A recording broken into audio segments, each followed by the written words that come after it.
Salut tout le monde, bienvenue à la Minute 30 Franco.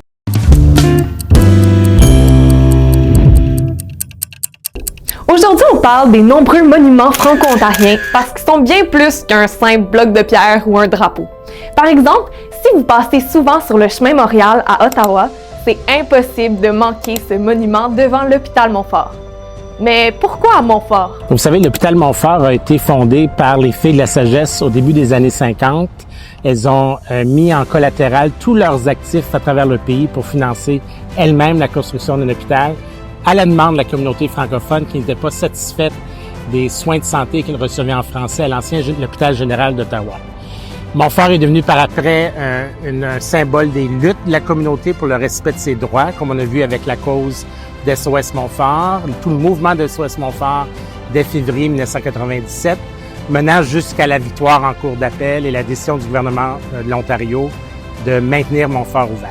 Et 25 ans après le gain de la cause SOS Montfort, Montfort a doublé en superficie, a maintenant un mandat provincial.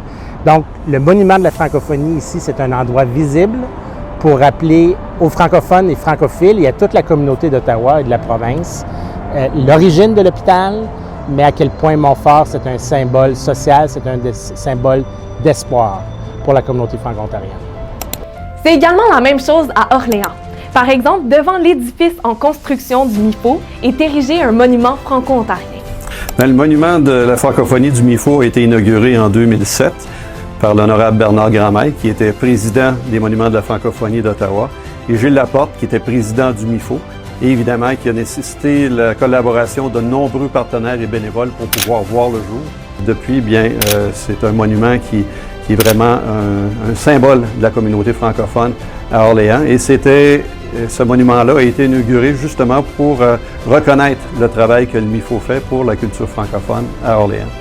Les monuments franco-ontariens sont un repère, un rappel que la culture franco-ontarienne est bien vivante ici, partout en Ontario.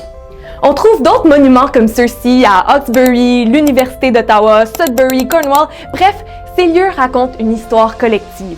Mais pour que ces monuments existent, il y a eu toute une mobilisation dans la communauté. L'idée est venue d'Alain Vachon. C'était son rêve, c'est lui qui l'a conçu. Nous avons lancé l'idée, nous l'avons publiée, nous avons fait de la publicité, mais les gens, et puis c'était quand même assez dispendieux, les gens payaient pour avoir leur nom sur le monument. Mais l'argent rentrait, les gens ont embarqué, c'est un projet qui a vraiment mobilisé toute la communauté. Mais les gens voient les monuments puis sont fiers. Les monuments franco-ontariens, c'est une mémoire qu'on continue d'écrire ensemble. Vous vous trouvez dans une de ces villes? Venez les visiter, prenez-les en photo et partagez-les avec le hashtag 50 ans mon drapeau. C'était la Minute 30 Franco.